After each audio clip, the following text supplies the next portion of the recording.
आप सभी को प्यार भरा नमस्कार। आशा करते हैं कि आप सब बहुत अच्छे होंगे। आपका दीपक लक्ष्य हब यूट्यूब चैनल पर हार्दिक अभिनंदन करता हूं।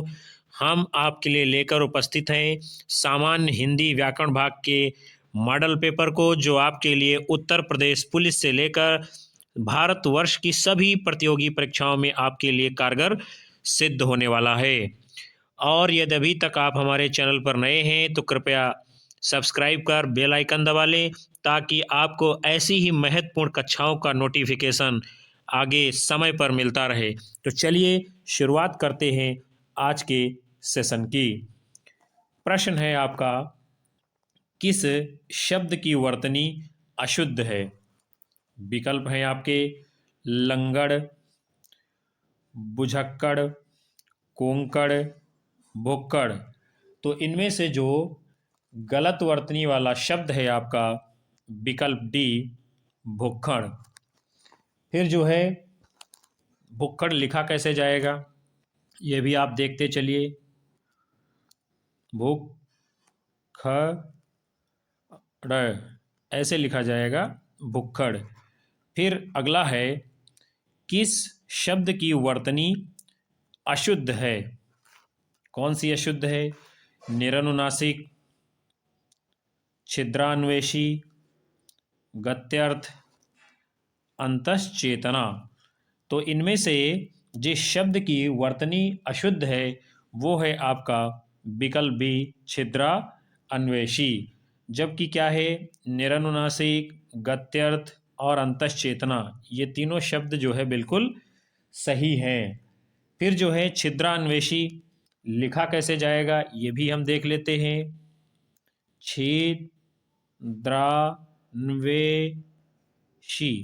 यानी क्या है, षटकोण वाली सा बनेगी, तब जाकर आपका सही होगा। फिर है, कौन सा वाक्य शुद्ध है? विकल्प हैं आपके, आपका शासन संबंधी कार्य अधिक विख्यातपूर्ण है, आपको भूमि भवन वाहन का अभिनव सुख प्राप्त होगी, यह समाचार पूरे देश भर में तुरंत फैल गया। फिर है, तुम्हें कल कुछ हो जाए तो मैं कहीं का नहीं रहूँगा। तो इनमें से जो शुद्ध वाक्य है आपका वो है विकल्प डी। और है क्या विकल्प डी में, जरा देख लेते हैं। तुम्हें कल कुछ हो जाए तो मैं कहीं का नहीं रहूँगा। फिर अगला है, कौन सा वाक्य इनमें से शुद्ध है? विकल्प हैं आपके, रोगी अपनी कमजोरियों के कारण उठ तक नहीं पा रहा था, राजपथ की सड़क से झांकियां वापस लौट गई, शिकारी उस पर गोली चलाई पर वह शेर बच निकला। और डी है, उस समय चरखा चलाना भी एक अनुशासन था। तो इनमें से जो आपका शुद्ध वाक्य है वो है आपका विकल्प डी, उस समय चरखा चलाना भी क्या था, एक अनुशासन था। फिर जो है अगला प्रश्न है आपका, निम्नलिखित में से शुद्ध वर्तनी वाला शब्द है, कौन सा है? विकल्प हैं आपके, कवयित्री, कवियत्री, कवियत्री, कवित्री। तो इनमें से जो शुद्ध वर्तनी वाला शब्द है आपका वो होगा विकल्प ए, कवयित्री। फिर जो है निम्नलिखित में से शुद्ध वर्तनी वाला शब्द कौन सा है? विकल्प हैं आपके, शुश्रूषा, शुश्रूषा, शुश्रूषा, शुश्रूषा। तो इनमें से जो शुद्ध वर्तनी वाला शब्द आपका है विकल्प बी, शुश्रूषा। फिर जो है अगला है, शुद्ध वर्तनी वाला शब्द है, कौन सा है? देखते हैं। ईशा, ईर्षा, ईशार, ईर्ष्या। तो इनमें से जो शुद्ध है आप भी जान रहे हैं वो है आपका विकल्प डी। बाकी क्या है, इसके तीनों रूप ये जो लिखे हुए हैं ये सब क्या है, अशुद्ध हैं। फिर है निम्नलिखित में से अशुद्ध वर्तनी वाला शब्द कौन सा है। छांटना है इनमें से जो अशुद्ध है। तो विकल्प हैं आपके उल्लंघन, मनोरथ, उज्ज्वल, वत्सल। तो इनमें से जो अशुद्ध है वो है आपका विकल्प सी, उज्ज्वल। जबकि क्या है, उल्लंघन, मनोरथ, वत्सल ये तीनों सही हैं। और उज्ज्वल कैसे लिखा जाता है, उज्ज्वल, ये आपका क्या है, शुद्ध रूप है। फिर है शुद्ध शब्द रूप इनमें से कौन सा है। तो विकल्प हैं आपके दुर्निवार, दुर्निवार, दुहनिवार, दुर्निवार। तो इनमें से जो शुद्ध शब्द रूप है वो है आपका विकल्प डी, दुर्निवार। जबकि ये क्या है, तीनों गलत इसके रूप हैं। फिर है अगला, ऊँटों का रिक्त स्थान जा रहा है। वाक्य में रिक्त स्थान की पूर्ति उपयुक्त शुद्ध शब्द से कीजिए। यानी क्या इसमें भरा जाएगा रिक्त स्थान में, कारवां, जत्था, काफिला, बेड़ा। तो इनमें से जो आपका सही होगा वो होगा विकल्प सी, ऊँटों का काफिला जा रहा है। फिर अगला है खाद्य सामग्री जो यात्रा के समय रास्ते में उपभोग के लिए दी जाती है। यानी उसको क्या कहते हैं, स्वल्पाहार, पथ्य, पाथेय, उपाहार। तो ऐसी खाद्य सामग्री जो यात्रा के समय रास्ते में उपभोग के लिए दी जाती है उसे क्या कहते हैं, विकल्प सी, पाथेय। फिर अगला है आधी रात का समय इनमें से क्या कहलाता है। विकल्प हैं शर्वरी, विभावरी, निशा, निशीथ। तो जो आधी रात का समय होता है उसे क्या कहते हैं, विकल्प डी, निशीथ, यानी अर्धरात्रि का समय। फिर है जिसके पास कुछ न हो उसके लिए उपयुक्त शब्द क्या होगा, अभावग्रस्त, अकिंचन, दीनहीन, महादीन। तो जिसके पास कुछ न हो उसके लिए जो उपयुक्त शब्द होगा उसे कहते हैं अकिंचन। फिर है जिसे बुलाया न गया हो वाक्य के लिए प्रयुक्त होने वाला शब्द कौन सा होगा, अतिथि, अभ्यागत, अनाहूत, रिश्तेदार। तो जिसे बुलाया ना गया हो उसको क्या कहते हैं, विकल्प सी, अनाहूत। फिर जो है अगला है मोक्ष की इच्छा रखने वाला वाक्यांश के लिए उपयुक्त शब्द कौन सा है, योगी, मुक्तिकामी, मुमुक्षु, तपस्वी। तो आप जानते हैं मोक्ष की इच्छा रखने वाला जो होगा उसके लिए जो उपयुक्त शब्द होगा वो होगा विकल्प सी, मुमुक्षु। फिर है रंगमंच के पर्दे के पीछे का स्थान कहा जाता है। क्या कहा जाता है, पृष्ठभूमि, नेपथ्य, मंच पृष्ठ, गुह्य मंच। तो रंगमंच के पर्दे के पीछे का जो स्थान होता है उसे क्या कहते हैं, विकल्प बी, नेपथ्य। फिर है हवन में जलाने वाली लकड़ी के लिए शुद्ध शब्द क्या होगा, हवन सामग्री, वन काष्ठ, शुष्क काष्ठ, समिधा। तो हवन में जलाने वाली लकड़ी को समिधा कहा जाता है। फिर अगला है दिशाएं ही जिनका वस्त्र है उन्हें कहा जाता है क्या, विश्वंभर, दिक्पाल, दिगंबर या फिर पैगंबर कहते हैं। तो दिशाएं ही जिनका वस्त्र है उन्हें कहते हैं विकल्प सी, दिगंबर। फिर है जिसका जन्म कन्या के गर्भ से हुआ हो उसे क्या कहेंगे, कन्यापुत्र, कानीन, अवैध पुत्र, कुमारी, सुत। तो जिसका जन्म कन्या के गर्भ से हुआ हो उसे कहते हैं विकल्प बी, कानीन। फिर है पेट की अग्नि के लिए शुद्ध शब्द क्या होगा, विकल्प हैं दावाग्नि, बड़वाग्नि, जठराग्नि, मंदाग्नि। तो पेट की अग्नि के लिए जो शुद्ध शब्द होगा उसे कहते हैं विकल्प सी जठराग्नि। जबकि क्या है, जंगल में लगने वाली आग को दावाग्नि कहते हैं और समुद्र में लगने वाली आग को बड़वाग्नि कहते हैं। फिर है निम्नलिखित में से तत्सम शब्द इनमें से कौन सा है? गरम, नरक, नरम, तीर्थ। तो इनमें से जो तत्सम शब्द है आपका वो है विकल्प डी तीर्थ। फिर अगला है अंगीठी का तत्सम शब्द क्या होगा?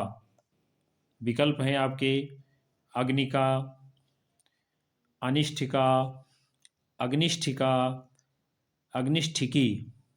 तो अंगीठी का जो तत्सम होगा वो होगा आपका विकल्प सी अग्निष्ठिका कहते हैं उसको। फिर है निम्नलिखित में से कौन तद्भव शब्द है? विकल्प हैं दिनकर, दिवाकर, प्रभाकर, सूरज। तो इनमें से जो आपका तद्भव शब्द है वो है आपका विकल्प डी, क्या होगा? सूरज। जबकि क्या है, दिनकर, दिवाकर और प्रभाकर ये कैसे शब्द हैं? ये तत्सम शब्द हैं। फिर है निम्नलिखित में से कौन सा तत्सम शब्द नहीं है? विकल्प है आँख, नयन, नेत्र, दृग। तो इनमें से जो तत्सम शब्द नहीं है वो है आपका विकल्प ए आँख। जबकि क्या है, नयन, नेत्र, दृग ये सब क्या हैं? तत्सम शब्द हैं। फिर है निम्नलिखित में से तत्सम शब्द कौन सा है? कान, जीभ, मुख, दांत। तो इनमें से जो तत्सम शब्द आपका है वो है विकल्प सी मुख। और बाकी तीनों क्या हैं? कान, जीभ, दांत, ये तीनों शब्द है आपके तद्भव। और कान का तत्सम क्या होगा? कर्ण होगा, ठीक है। फिर है जीभ का क्या होगा तत्सम? जिह्वा होगा, जिह्वा। और फिर है आपका दांत, और दांत का तत्सम क्या होगा? वो होगा आपका दंत। फिर अगला प्रश्न है निम्नलिखित में से कौन सा शब्द तद्भव है? मधुप, मधुकर, भ्रमर, भौरा। तो इनमें से जो शब्द आपका तद्भव है वो है विकल्प डी भंवरा। और बाकी शेष तीनों क्या हैं? मधुप, मधुकर, भ्रमर ये तीनों क्या हैं? तत्सम शब्द हैं। फिर है कि जो आपका भंवरा तद्भव है इसका तत्सम क्या होगा? तो भंवरा का जो तत्सम होता है वो होता है आपका भ्रमर। फिर अगला है श्रृंगार शब्द का तत्सम कौन सा है? श्रृंगार, श्रृंगार, श्रृंगार, श्रृंगार। तो जो श्रृंगार शब्द है आपका इसका जो तत्सम रूप होगा वो आपका होगा विकल्प सी। बाकी क्या है, ये तीनों रूप इसके गलत हैं। फिर है अगला हल्दी शब्द का तत्सम इनमें से कौन सा है? हरदी, हरिद्रा, हल्दिका, हरद्रिका। तो हल्दी शब्द जो है और इसका जो तत्सम होगा वो होगा आपका विकल्प बी, उसको कहते हैं हरिद्रा। फिर अगला है गेहूं शब्द का तत्सम इनमें से क्या होगा? गोधूम, गोहूं, गोहुम, गोधुम। तो गेहूं जो शब्द आपका है उसका जो तत्सम रूप होगा वो होगा आपका विकल्प ए, उसको कहते हैं गोधूम। फिर है अगला खंडहर का तत्सम शब्द इनमें से क्या होगा? विकल्प है खंडहर, खंडघर, खंडगृह, खड़हर। तो जो आपका खंडहर शब्द है इसका जो तत्सम रूप होगा वो होगा आपका विकल्प ए खंडहर। फिर है वो श्रेष्ठ उपासक है में विशेष पद कौन सा है? विकल्प हैं आपके वह, श्रेष्ठ, उपासक, है। तो वह श्रेष्ठ उपासक है। इनमें जो विशेष पद होगा वो होगा आपका विकल्प सी उपासक। फिर है भले और महान लोग उचित और संयमित व्यवहार करते हैं। उपर्युक्त वाक्य में कितने विशेषण और विशेष हैं? दो विशेषण, दो विशेष, तीन विशेषण, दो विशेष, चार विशेषण, तीन विशेष, चार विशेषण, दो विशेष। तो इनमें से जो भले और महान लोग उचित और संयमित व्यवहार करते हैं, यानी कितने विशेषण और कितने विशेष हैं? तो आपका सही होगा उत्तर विकल्प डी, चार विशेषण है और दो विशेष हैं। यानी क्या है? भले, महान, उचित, संयमित, ये क्या है? चार विशेषण हैं और दो विशेष हैं। कौन कौन से? लोग और व्यवहार, ये आपके दो विशेष हैं। फिर अगला है यह गाय अधिक दूध देती है। वाक्य में अधिक विशेषण किसकी विशेषता बता रहा है? गाय की, दूध की, देने की, या फिर किसी की नहीं? तो यह गाय अधिक दूध देती है, इस वाक्य में जो अधिक विशेषण है वो किसकी विशेषता को बता रहा है? विकल्प बी, दूध की। फिर जो है विद्वान व्यक्ति पूज्य होते हैं में प्रयुक्त विशेषण कौन सा है? सार्वनामिक, गुणवाचक, संख्यावाचक, परिमाण बोधक। तो विद्वान व्यक्ति पूजनीय होते हैं, तो इसमें जो विशेषण प्रयुक्त किया गया है वो है आपका विकल्प बी, गुणवाचक विशेषण। क्योंकि जो विद्वान है ये क्या है? व्यक्ति का गुण है। फिर है निम्नलिखित में से कौन सा शब्द विशेषण नहीं है? उत्कृष्ट, निकृष्ट, धृष्ट और विषाद। तो इनमें से जो विशेषण नहीं है आपका वो है विकल्प डी, विषाद। और विषाद का अर्थ क्या होता है? दुख। और ये क्या है? संज्ञा है। क्या है? संज्ञा है। फिर जो है अगला है आपका निम्नलिखित में से जो शब्द विशेषण नहीं है उसका उल्लेख कीजिए। सज्जन, दुर्जन, सुकुमार, मानस। तो इनमें से जो शब्द विशेषण नहीं है वो आपका कौन सा है? विकल्प डी, मानस। फिर जो है अगला प्रश्न है निम्नलिखित में से कौन सा शब्द विशेषण नहीं है? शब्द हैं आपके आगामी, शांत, काला, तुम। तो इनमें से जो विशेषण नहीं है वो है आपका विकल्प डी, तुम। फिर जो है अगला प्रश्न है आपका विशेष शब्द इनमें से कौन सा है? विकल्प है आपके ललिता, सुंदर, लंबा, लघु।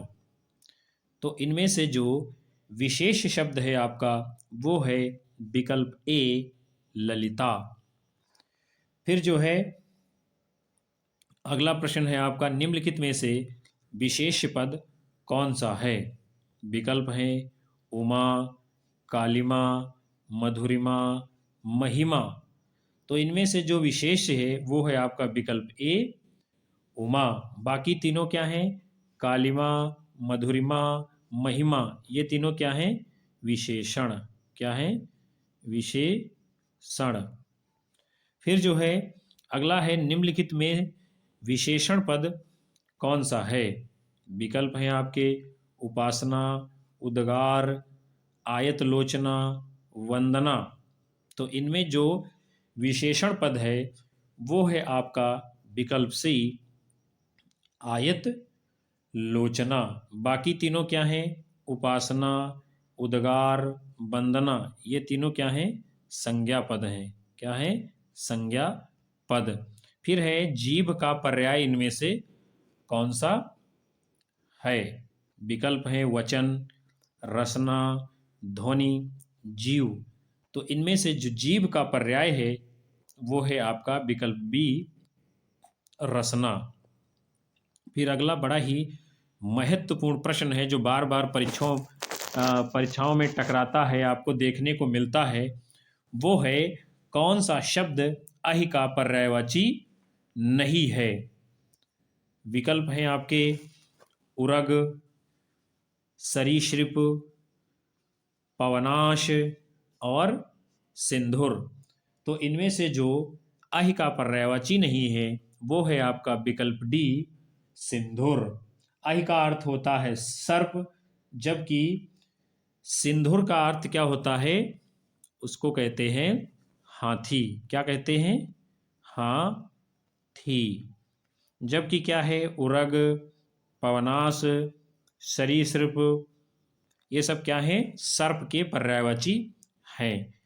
अगला है बहुत ही महत्वपूर्ण प्रश्न है, नैसर्गिक का पर्यायवाची इनमें से कौन सा है? सत्कृत, चमत्कृत, प्राकृतिक, चतुर्दिक।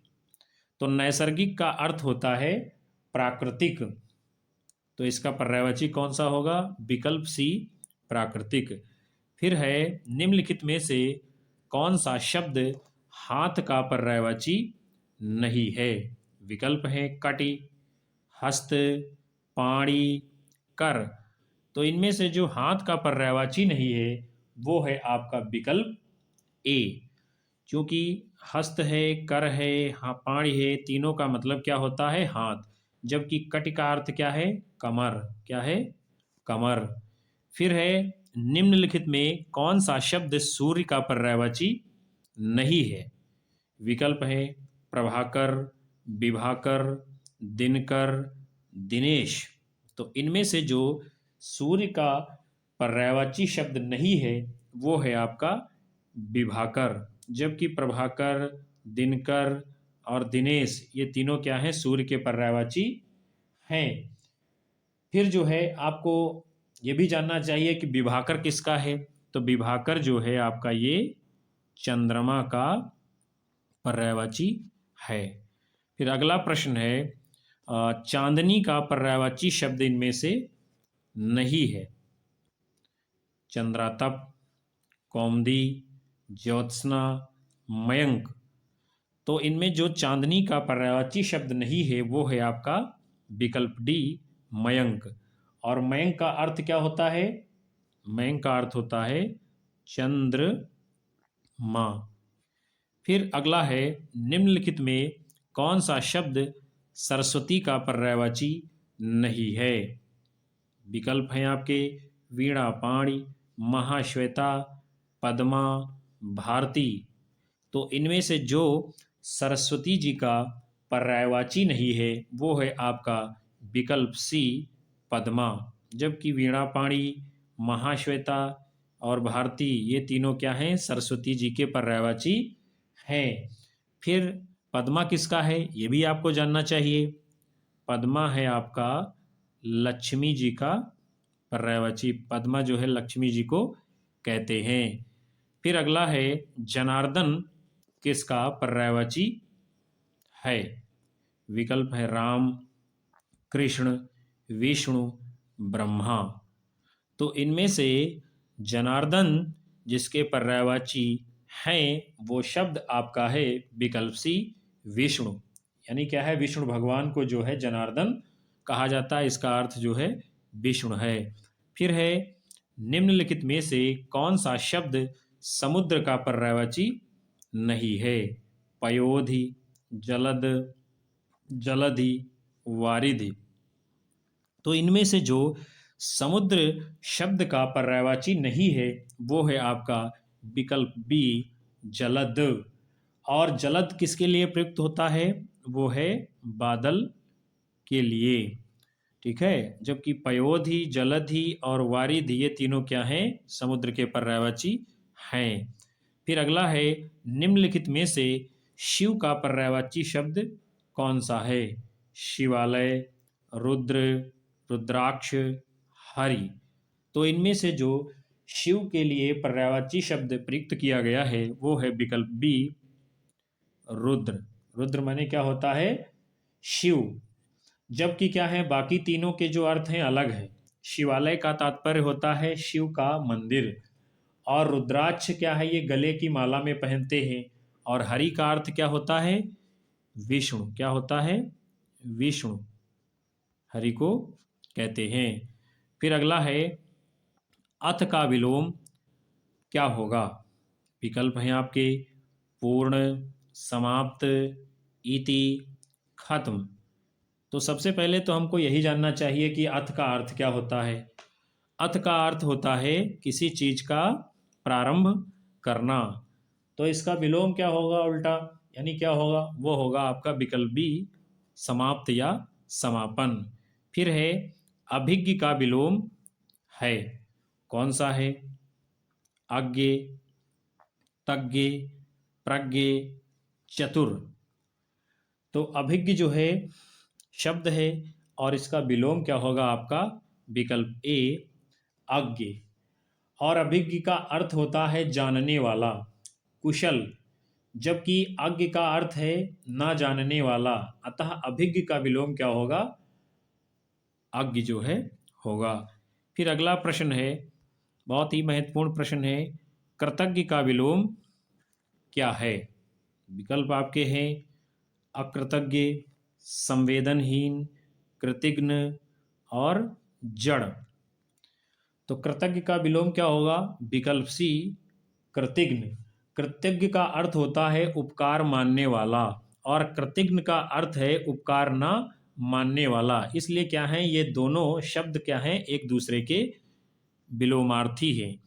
फिर है संकीर्ण का विलोम क्या होगा? विकल्प हैं आपके संक्षेप, विस्तार, विकीर्ण और विस्तीर्ण।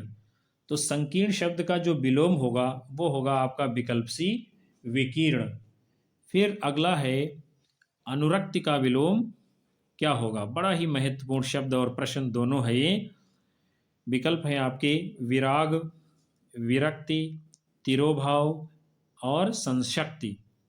तो अनुरक्ति का विलोम क्या होगा? विकल्प बी, विरक्ति।